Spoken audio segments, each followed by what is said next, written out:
ये कहानी है शेखर की। शेखर अपनी फैमिली के साथ अपनी वैकेशन मनाने के लिए एक गेस्ट हाउस में गया था और ये गेस्ट हाउस हॉन्टेड था। तो बात ऐसी है, जब वो लोग वहाँ पर रात को पहुँचे तो ये जगह ना बिल्कुल शांत थी। वहाँ पर सिर्फ कुत्तों के रोने की आवाज़ आ रही थी और बाहर कुछ पक्षियों की आवाज़ आ रही थी।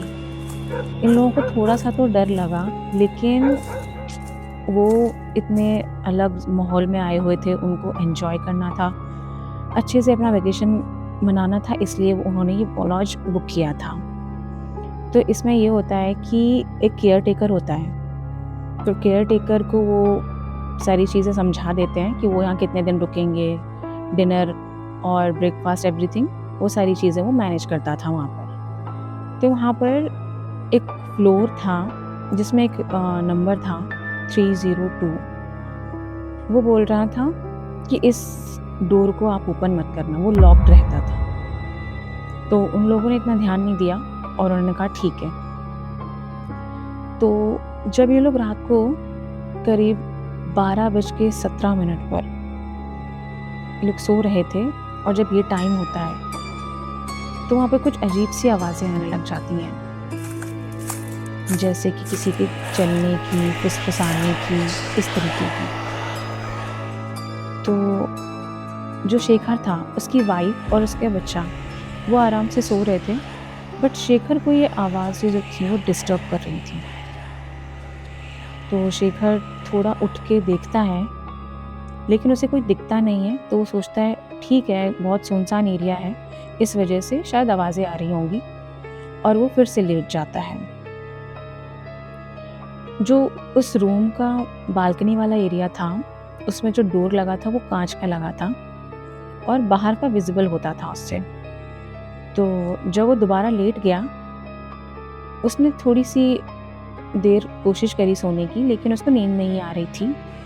उसने आंखें बंद कर रखी थी, बट उसे आवाज़ें सुनाई दे रही। इस बार आवाज़ बिल्कुल अलग होती है, खट खट खट।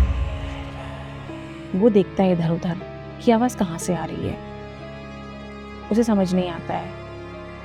फिर दोबारा से वो आवाज़ आती है, खट खट खट खट। अब उसको समझ में आ गया था कि ये जो आवाज़ थी वो कांच में से आ रही थी, जो डोर था कांच का बालकनी वाला। वो वहाँ पर खड़े होकर देखता है तो उसको थोड़ा बालकनी से दूर वहाँ पर एक अजीब सी काली परछाई दिखती है, जिसका बिल्कुल सफ़ेद चेहरा होता है, आंखें बिना पलकों की होती हैं, और वो लड़की बिल्कुल उसको ही देख रही थी। और उसके जो मुस्कान थी एकदम क्रीपी मुस्कान थी, डरावनी। जब वो वहाँ पर खड़ा था तो वो बिल्कुल फ्रीज हो जाता है उसको देखकर, और अचानक से उसके कान पे आवाज़ आती है, दरवाज़ा खोल दो।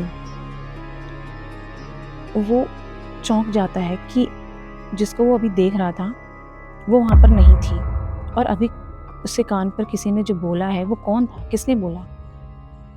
तो जैसे ही उसको ये आवाज़ आती है, वो चारों तरफ रूम में देखता है। उसको लगता है कि वो लड़की रूम में आ चुकी है और उसको ही देख रही है, लेकिन उसे कोई दिख नहीं रहा था। वो जल्दी से लाइट्स ऑन करता है, लेकिन वहाँ उसे कोई नहीं दिखता। उसकी बीवी आराम से सो रही थी, उसका बच्चा आराम से सो रहा था।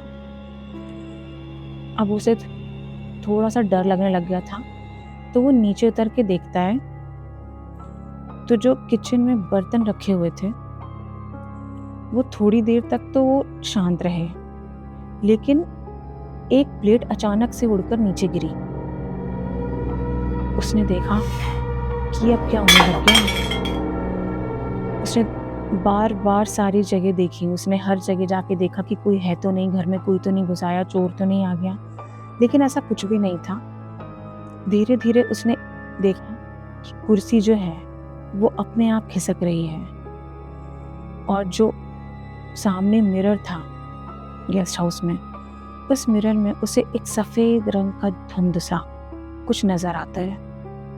अब उसको धीरे धीरे उसके कान के पास सांसों की आवाज़ आती है, वो इतना डर जाता है कि वो दौड़कर ऊपर अपने रूम में आ जाता है और लेट जाता है। बार-बार यही सोच रहा था अपने दिमाग में कि मैं इस बारे में बात करूँगा केयरटेकर से सुबह, बट अभी सो जाता हूँ। वो सोने की कोशिश करता है और उसे थोड़ी ही देर में नींद आ जाती है। तो सुबह जब शेखर उठता है और वो रामू काका से बात करता है ब्रेकफास्ट के टाइम कि रामू काका, यहाँ पर कुछ हुआ है क्या?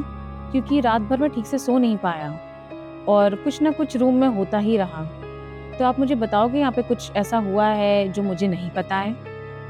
तो रामू काका उस टाइम थोड़ा घबरा जाते हैं और उस बात को टालने की कोशिश करते हैं। वो कहते हैं, नहीं साहब, कुछ भी नहीं हुआ है, सुनसान इलाका है, आपको ऐसे ही लगा होगा, आपको वहम हुआ होगा, ऐसा कुछ नहीं है, आप नाश्ता करो। इस तरीके से बात को टालकर चले जाते हैं। शेखर भी सोचता है चलो कोई नहीं, पहली रात है, शायद मुझे वहम हुआ हो, वो भी कोई ध्यान नहीं देता है। फिर इसी रात जब वो अपनी फैमिली के साथ बेडरूम में सो रहा था, अगेन ठीक 12:17 पे उसकी आँख खुलती है। आँख खुलते ही वो सबसे पहले घड़ी की तरफ देखता है। घड़ी में करेक्ट 12:17 टाइम हो रहा था। अब उसने सोचा ये पता नहीं मैं इस टाइम क्यों उठ गया, चलो कोई नहीं। वो अपने बिस्तर से उठता है, पानी पीने के लिए पानी वानी पीता है। उतने में ही उसे एक हल्की सी आवाज़ सुनाई देती है, एक हंसी, डरावनी हंसी की आवाज़ कि कोई कोने में खड़े होके हंस रहा है, अलग सी हंसी, अजीब सी हंसी। फिर वो जैसे ही उस कोने की तरफ बढ़ता है, अचानक हंसी रोने में बदल जाती है। अब जब वो देखता है उस तरफ कि जो इंसान अभी तक हंस रहा था वो रो रहा है और वो आवाज़ किसी औरत के रोने की थी। वो बहुत बुरी तरीके से डर जाता है कि आखिर हो क्या रहा है। पहली रात भी मुझे ऐसा लगा कि कोई ना कोई है और अब दूसरी रात फिर से कुछ ना कुछ हो रहा है। उस औरत ने उसे ये एहसास दिलाने की कोशिश की कि वो यहाँ पर है, इस वक्त वो यहाँ प्रेजेंट है। उस औरत की हंसी बिल्कुल धीमी धीमी, टूटी हुई सी और बहुत डरावनी सी थी। वो औरत चाहती थी कि शेखर को पता चले कि वो यहाँ पर है। कभी वो पर्दे के पीछे छिप जाती, कभी वो अचानक से उसके सामने से एकदम स्पीड में निकल के जाती, कभी वो सीढ़ियों पर चल के अपनी आवाज़ सुनाती कदमों की। इस तरीके की बार बार आवाज़ होने की वजह से शेखर बिल्कुल भी अच्छा फील नहीं कर रहा था। वो डर की वजह से चुपचाप जाके अपने बेड पे लेट जाता है। वो पहले कोशिश करता है कि वो अपनी वाइफ को उठाए, बताए कि देखो ये सब क्या चल रहा है, बट वो देखता है उन्हें वो सो रहे हैं आराम से, तो उन्हें डिस्टर्ब नहीं करता है। फिर उसके थोड़ी ही देर बाद वो देखता है कि आवाज़ शांत हो चुकी है। उसको लगता है कि जो भी था वो चला गया। अब वो फिर से सोने की कोशिश करता है।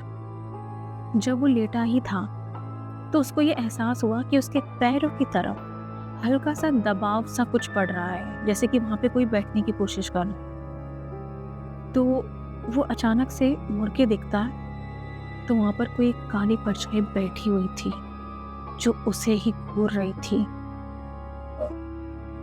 इतना डर लग गया उसे कि उसने जल्दी से अपना मुंह पलट लिया और आंखें बंद कर ली। उसके बाद उसे जब दोबारा मुड़ के देखा तो वहाँ पर कोई नहीं था।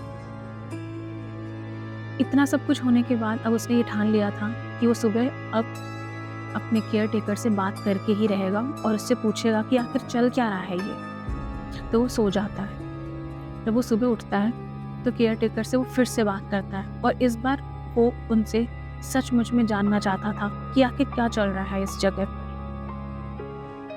तो जैसे ही उसने अपने केयर टेकर से सुबह इस बारे में बात की तो केयर टेकर बताता है कि यहाँ पर 10 साल पहले एक कपल आया हुआ था जो कि बहुत अच्छे मूड से थे, अच्छा वेकेशन जा रहा था, लेकिन किसी बात पे अनबन होने की वजह से उसके पति ने उसके बालकनी में बंद कर दिया था, उस औरत को बालकनी में बंद कर दिया, जिसकी वजह से वो औरत वहीं चिल्लाती रही, रोती रही, तड़पती रही और रात भर में उसने अपना दम तोड़ दिया। तब से उस औरत की आत्मा इसी बालकनी में भटकती रहती है, कभी घर में आती है, कभी बाहर दरवाज़ा के पीछे छुपी होती है, खटखटाती है, पर्दों के पीछे घूमती है, पूरे रूम में घूमती है। वो अधिकतर लोगों को दिखती है। तो ये कहानी है जो केयरटेकर ने शेखर को बताई। तो शेखर ने फैसला किया कि अब हम नहीं रुकेंगे यहाँ पर, हम जल्दी ही यहाँ से निकल जाएंगे। तो जब शेखर ने अपनी बीवी को और अपने बच्चे को ये सारी बात बताई तो उन लोगों ने जल्दी से पैकिंग की और यहाँ से जाने की तैयारी की। और ये भी बताते हैं कि वो आज तक वहीं भटक रही है, उसकी आत्मा को अभी तक मुक्ति नहीं मिली है। सो आज के लिए गाइस बहुत है।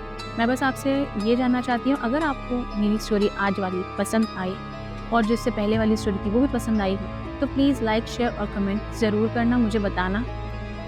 और अगर आपके पास ऐसी ही कोई डरावनी और हॉरर स्टोरी है तो आप मुझे मेल कर सकते हो। मैं आपकी स्टोरी यहाँ पर सुनाऊंगी और आपका नाम भी लूँगी जिनकी ये स्टोरी है, अगर आप चाहते हैं तो। And thank you so much. Bye.